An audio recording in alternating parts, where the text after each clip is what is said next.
Welcome back to Council Candidates Live, Round 1. I'm Sandy Jacobson.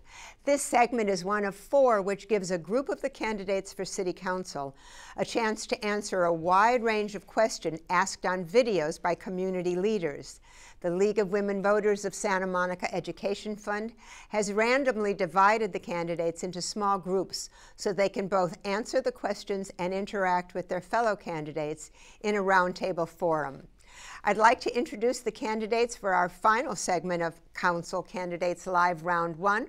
We'll be talking with City Council candidates Sue Himmerich, Richard McKinnon, Zoe Montaner, and Michael Feinstein. We'll start with opening statements from each candidate, starting with Sue Himmerich. Thanks for having me, Sandy. My name is Sue Himmelrich. I'm a 22-year resident of Santa Monica. I'm a lawyer at Western Center on Law and Poverty and a planning commissioner. I believe that we have too much development in Santa Monica, and Santa Monica is at a turning point. We need to regain control of our government, and we need to make sure that our town remains a place where people live, rather than a playground for the 0.1%. And I've been endorsed by Santa Monicans for Renters' Rights, the Santa Monica Democratic Club, LA County Democratic Party, Santa Monica Coalition for a Livable City, the Sierra Club, and many more. Thank you. Thank you. Richard McKinnon, please. Every election is about a decision for the future, and this election is about as important as you could imagine in the future of the city. I'm running to control development that now overshadows and overpowers most parts of the city. I'm running to put residents first and put people at the heart of what we do. I'm running to turn the city a deep green to answer the challenge of global climate change in a hard and a fast and a decisive way. And I do so with a compelling and powerful record as a planning commissioner over the last 3 years, as a parks commissioner before that, and as a schools advocate and activist over 15 years. And I bring that record to bear because the main question of this election is, who do you trust to lead this city going forward? Thank you, Richard. Zoe Montaner. Hi, my name is Zoe Montaner. I moved to Santa Monica in 1997, and I'm running for City Council because I believe our city deserves transparency. At the core of our issues is a city policy that needs to be rooted in compassion. As someone who has been victimized by tenant harassment several times, I'm committed to hold our city attorney accountable for doing their job in protecting tenants' rights and enforcing the laws that are in place to protect tenants' rights. I also believe that the overdevelopment of our city is shadowing the quality of life, and I'm committed to advocating as the founder and Chief Compassion Officer for Compassionate Santa Monica. Thank you. Michael Feinstein, please. Hi, I'm Michael Feinstein, a 30-year Santa Monica resident. As a mayor and city council member, I'm a positive, creative, big picture, common sense, and results-oriented public official. I'm an environmentalist and a parks and open space advocate, and I've opposed inappropriate development like a luxury beach hotel and an office tower in our civic center and turned them into the Annenberg Beach Club and Tongva Park. My philosophy on governing is to listen and learn from everybody in this community and build a consensus that we can all be happy about. My name is Michael Feinstein. I ask for your vote. Thank you. Thank you, Michael. Thank you, Sue, Richard, Zoe, and Michael. The League asked community leaders to come in and tape questions for our candidates. Here's our first question, and it has to do with parking permits to be exact. Are you in favor of an all-city parking permit pass for residents who are willing to pay an extra fee? How would you respond to the concept of an all-permit parking pass? Oh, totally, yes. Yes, I've been very honest and candid about my history with parking tickets because I believe in transparency, and I'm not going to pretend that I have not gotten parking tickets. So I believe that it's a direct issue that affects the quality of life of residents and the quality of life of every day. So we cannot have well-being in our city if we are not addressing this issue. Thank you. Michael, how about you? What do you think? Well, we have preferential parking districts because both our commercial zones and residential zones don't have enough off-street parking, and we put in these districts to try and protect our neighbors. We can't necessarily have them wide open for anybody to park anywhere in the city because there's, in many cases, really a small parking supply, and if everybody then could come and park in a particular residential preferential district, the residents there wouldn't be able to park there themselves, and it would defeat the purpose. Thank you. Sue, what do you think of that idea? Well, I think that I am concerned that having paid parking passes for people who can afford them discriminates against people who can't afford them, and then the people who are least able to afford the parking tickets that Zoe is talking about, are the ones who will get them, and the people who can afford them won't. Okay, and Richard. It's a bad idea to give everyone in the city access to a limited supply that some residents have, and that is why we have different preferential parking zones all over the city. The difficulty in any city is managing the cars that flow around it, and Santa Monica's in a spectacularly bad situation with way too many cars for too few spaces. But protecting the residents and protecting their neighbourhoods and allowing residents to park close to their homes is uppermost. That's why you need special zones that align with those residences. Thank you, Richard. Well, Zoe, it seems like you're the only one who feels it's a good idea. Well, I put the residents first. And when someone uses the word discrimination, being the only Latina in the race, I take issue with that, because discrimination, it's something that I experience almost every week. But we're talking about paying for something, which probably wouldn't be cheap. But the issue, someone used the word discrimination, and the person that used the word discrimination is an attorney that is on the table. Okay, we're not discussing each other. We're discussing issues. Yes. Michael, you still feel strongly that it's not a good idea? You know, when I've been walking door to door recently in Sunset Park, some of the residents there thought that maybe rather than the 2-block radius, it could be a little bit wider to visit other of their neighbors in their neighborhood. I think we can look at a little bit more flexibility, but citywide, I agree with Richard that it can defeat the purpose of establishing that specific zone by overwhelming the limited number of spaces that we're trying to protect. Sue, I can just see you're boiling with an answer. Well, I had thought, and I was surprised when somebody brought it up during the campaign, of the idea of actually having each household get one parking pass that was good throughout the entire city, only one per household, and that's something that maybe could adjust our pressure caused by preferential parking zones versus parking meters, et cetera. I don't know how that would work, but I have often thought it might. Michael, We're a diverse city with diverse neighborhoods, and it's hard to have a one-size-fits-all approach. Part of the reason why we elect a city council is to look at the needs of local neighborhoods locally.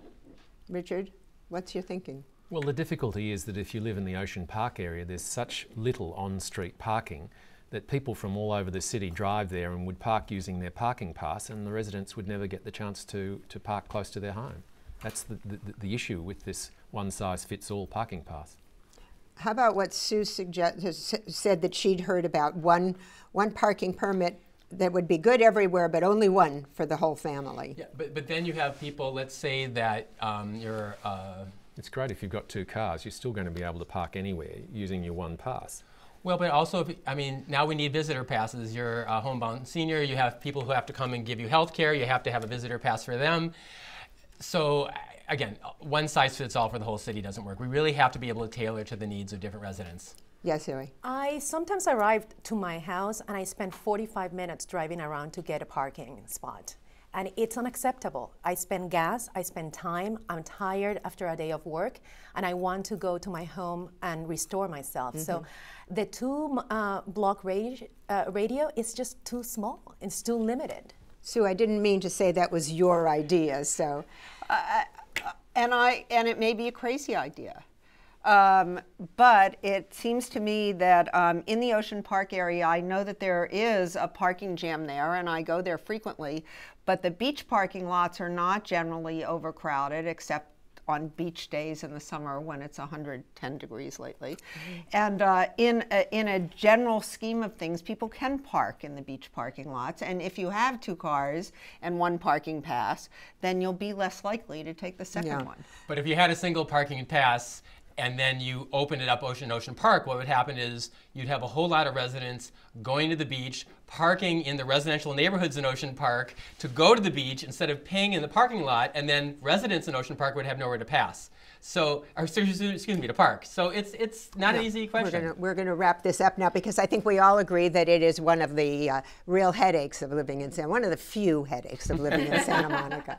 Okay, so we've heard the candidates answer our first question about the idea of an all-city permit parking pass for residents. And now it's your time to tell us what you think about this idea. To participate, text your answer to 22333. Text the answer that you see in the parentheses on the screen. Or the easiest way to vote is go to pollev.com/citytv. Let me say that's pollev.com/citytv. You'll see each poll when it's open and just click in to send in your vote. Now tell us your answer to, are you in favor of an all-city permit parking pass for residents who are willing to pay an extra fee? Yes, you would vote yes, SM3. No, no SM3, and the don't knowers can go DK SM3. For example, if you like the idea of an all-city parking pass for residents, text yes, SM3 to 22333. We'll be back with the results before the end of this segment to see how your answers compared with the answers of the candidates. Now on to our next question, which has to do with a new city manager. Ron Gold is retiring in January, and how will you ensure that a new city manager will consider education as a major priority in the city of Santa Monica? Richard McKinnon. Oh, sorry. I'm Sherry Davis, Chair of Community for Excellent Public Schools. If you were elected, what are the 3 main qualities you would look for in a new city manager, since City Manager Rod Gould is retiring in January of 2015? How will you ensure that a new city manager will consider education as a major priority in the city of Santa Monica? Okay, I misspoke. It's Rod Gold, excuse me. Richard, will you answer first, please? Education is a key priority for our community, and it forms an important element of what the new city manager will have to consider as his role going forward. A new city manager has to be an excellent leader of the city. They have to be someone who understands the progressive values of our city, and they also have to be able to manage. But I would insist that someone who is a city manager understand the role of education in our community and understand the role that the City Council has in this city of supporting education with $15 million plus a year. Thank you, Richard. Sue Himmelrich, please. The City Council selects a new city manager. I assume there will be an extensive search. I assume that we will have choices, and I assume that we will be looking for somebody who will reflect our progressive values and also our emphasis on education, because it's our excellent schools that make us who we are, and on the other services that we provide to residents. And I certainly would insist on that if I were doing the picking. Michael? So 2 of the things that make Santa Monica really unique is our commitment to education and the collaborative and cooperative relationship between the city and the school district, and our commitment to sustainability.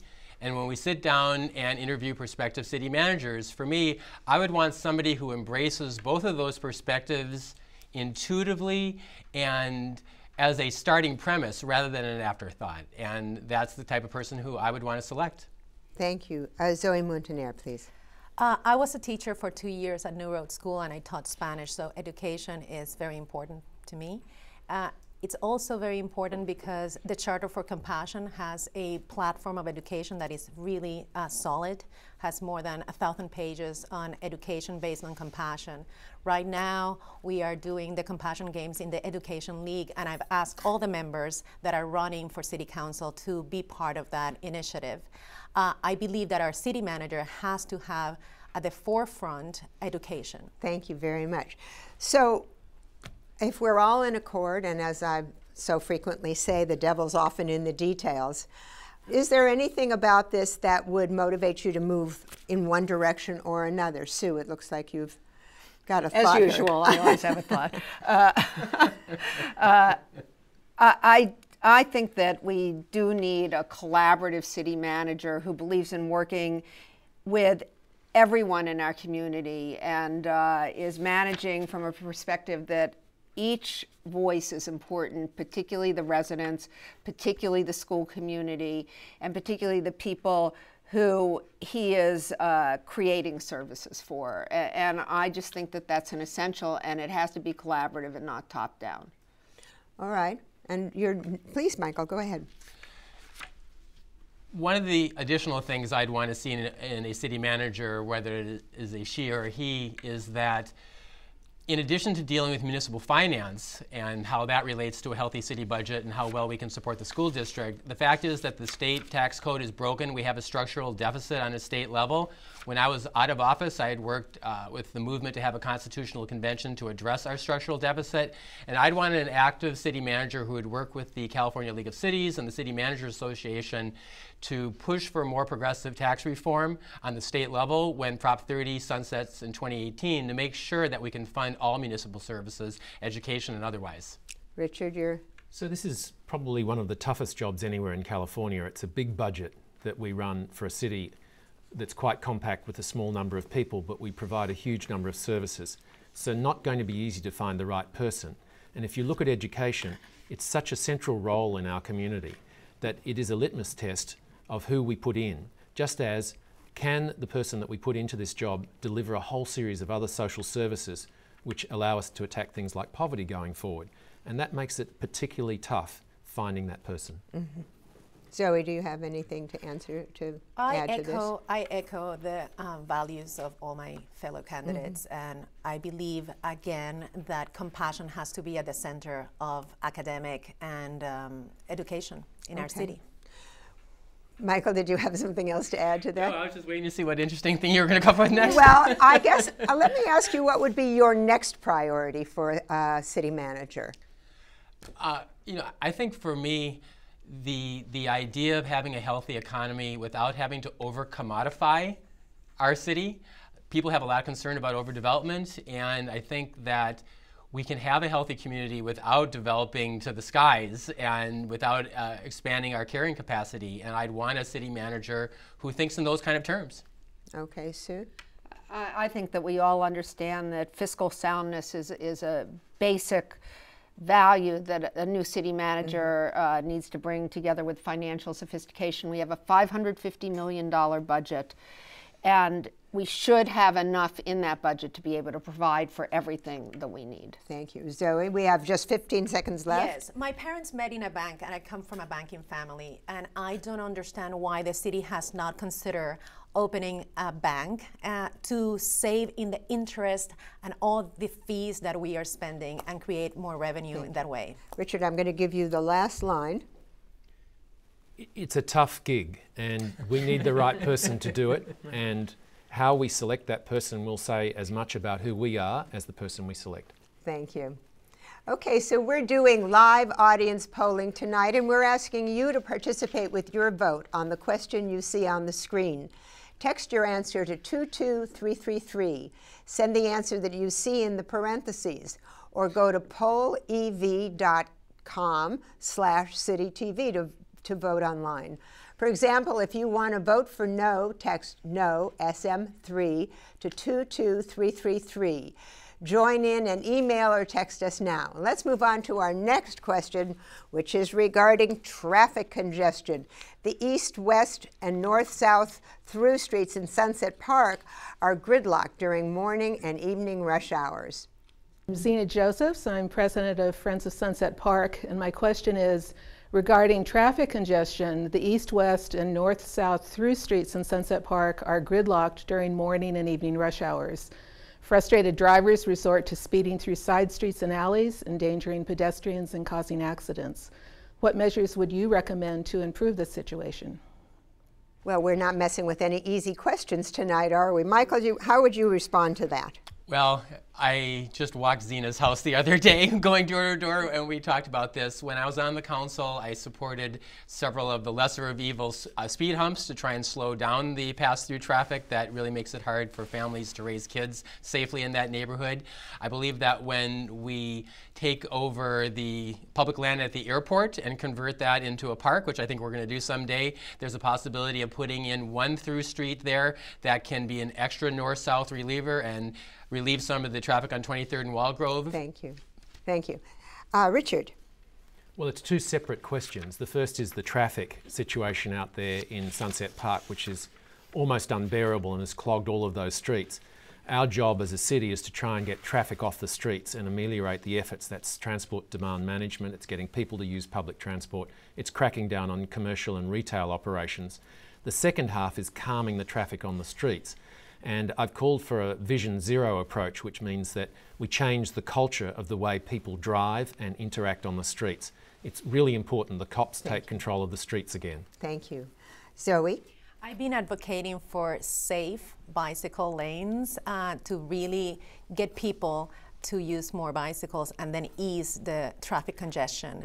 But we need to be very serious about this, because I have been unfortunately a victim of unsafe bicycle lanes and also unsafe people that are driving and not taking consideration to the cyclists. So we need the police to police the cars that are just pushing the bicyclist out of the lanes. Thank you. Sue? People are traveling east and west on the side streets in Sunset Park because the 10 freeway simply can't handle them all. North-south, we just in the Planning Commission considered how we could possibly create a better flow of traffic on Lincoln Boulevard. This is a problem that unless we have less cars and unless we can fix the freeway is going to be basically insoluble for a long time.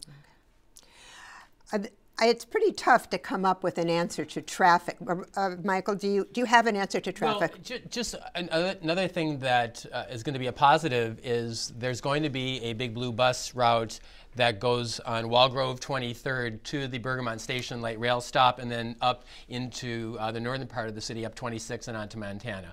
And people have been wondering, how are we going to get to the rail station? Is there going to be nowhere to park? For Sunset Park residents and Northside people on the northeast corner of the city, we are going to have public transit connecting us to the rail line. So Michael, I think that's a nice step, but it really won't answer the questions out there. Having been out in that area now for weeks on the street, it's absolutely gridlocked night and day, and 70 seats on one bus will not address the problem sufficiently. Our job is to get literally thousands of people off the street and onto public transport, and that's a much harder job than one bus. And the big blue bus doesn't have enough shuttles running to take all the residents in that area to where they need to go. It's a complete rethink of how public transport operates in our city that's necessary, and that's only a first step. And in that vein, it's important for us to lobby for more cap and trade funds from the state legislature, from the state government, in order to more fully fund the Big Blue Bus to expand service without having to raise our fares. Because right now, to have those additional shuttles, we either have to cut other routes or raise fares. And I'd like to see us keep it affordable and accessible while we expand it. Sue? I think that there's one other potential reliever, and that would be a satellite lot where instead of coming all the way into the city and coming from the East End into downtown, people could park and shuttle in, you know, a sort of dash, a super dash system. You're talking about a lot, a satellite lot, where? Where are you talking about? You know, possibly in the airport area, something like that. It took decades to screw up Sunset Park. I mean, it's not going to happen overnight, and the Water Garden really is hurting our city. That project is something that we're all paying for. That's the original sin. Zoe, you've been nodding. Well, I live next to the Water Garden. I live on Stanford between Broadway and Santa Monica, and a lot of the people that live in the that work in the Water Garden use bicycles because I wake up very early and I see them using bicycles. So I think the problem is more complex, and it's going to take a lot of minds to come into a solution that addresses all the different issues. Sue? I agree. I think it's a very terrible problem, and we need to think of a multimodal, as Richard would say, multimodal solution to it that has bikes and shuttles and satellite lots and many different things that come together to make it livable for us. So we're all in agreement about the traffic. All right. So have you weighed in yet with your vote on our live audience poll? We're doing live text polling tonight as part of our program and inviting you to tell us your opinion on questions we're asking the candidates. If you want to vote via text, send us the info in the parentheses to 22333 or vote online at pollev.com/citytv. So let's see who's up next for our questioners, for our candidates. And I think it has to do with getting in Bergamot involved and with the expo and parking and all of that. I'm Mary Marlowe with the Ocean Park Association, and my question is, how would you address integrating the Bergamot Arts Center gallery and museum needs with expo parking, open space, and any new development? All right, Sue, you're going to grab that one first. Well, this is certainly a hard question for us. We have this very fragile gallery environment next to an but a light rail coming in. We have no parking there right now. The people from Agencis are parking in the Bergamot parking lot. The gallery owners don't want us to dig a parking lot under it, so that means we have to go, I think, either into another area adjacent to Bergamot in order to create parking. Thank you. Zoe. Well, I respectfully disagree with the word fragile, because I think Bergamot is a very robust community. I was there today, and I visit Bergamot constantly because art is part of my life. I grew up in a museum, basically, in Puerto Rico. So we have to work with parking around the area, but we have to keep the integrity and the DNA of the Bergamot station, because it has a special value to our city. It's a gem that should not be. Thank you. Richard. Bergamot has been just an integral part of the art scene, both in Santa Monica and Los Angeles now for a very long period of time. So preserving that must be the centerpiece of what we do down there, and then we work to create something around it. There is no parking, and that's going to create a major disaster. Bringing the city yards into play as part of our consideration of that whole area has to be part of the answer to the parking issues in that area. Michael. We have to preserve the magic that is Bergamot Station. I think parking either has to go on private property along Michigan Avenue or in the city yards, but not on site by digging up underneath the galleries. And I want to see an open space corridor through Stewart Park, through the city yards that connects the Pico neighborhood directly to Bergamot Station so that residents can get to their public transit easily by bike or walking. Okay. Sue. Well, so I have one concern about Stewart Park, and that is these enormous methane bumps in Stewart Park. And I can't see very well connecting that, which I think is actually dangerous, if not environmentally unsound, right next to the dump with the rest of this area. I mean, I think we need to remediate that park. Richard, you're nodding. Well, that will be fantastically expensive, so that's a very important point. It's a $55 million remediation, so there's a difficulty right there. What Mike is pointing to, though, is trying to connect the Pico neighbourhood with the Bergamot area and connecting the arts with the people. That's an important objective. We're not exactly sure how that'll work out, but we know we want to do it. And that also feeds into the wider idea that Bergamot needs to be connected to the rest of the city and integrated into it at the outcome of this process. And the environmental issues that Sue is talking about don't preclude us. I mean, when you look at Stewart Park, we have the green area, and then on the north side, there's the parking area. A bike path can simply go through that parking area and continue through the city yards, and it doesn't have to deal with the remediation issues. We can still make an easy transit corridor for residents. I maybe misunderstood you, I'm sorry, but I maybe misunderstood you because I thought you were talking about connecting Stewart Park, I guess, through the buffer park into a green corridor into it? Oh, no, not going up that way, rather going through the city yards to connect then through the Michigan entrance into the new Bergamot Station renovation and then to the light rail. Okay. Sorry, if I wasn't clear. Zoe, you're smiling. Do you have? Well, when he mentioned the $55 million, don't understand why we're not considering using the private sector to fund this idea, because they're very interested in supporting the arts and culture of our city. So are you talking about the private sector in terms of taxes? Yes. I think when the council selected a developer and came up with a really good community advisory group model, I think the possibility that a private developer helps to fund the off-site parking is in play. And let's see what comes out of the public process. Richard, I see nodding. Well, it's quite clear that the private sector developer will have to look at providing parking and some solution down there. But the ultimate objective is to create an incredible arts complex down there. That's what the people of the city want us to do. And it's up to us to direct the developer to get that as the outcome. And so however they want to do it, they make the recommendation, we make the decision.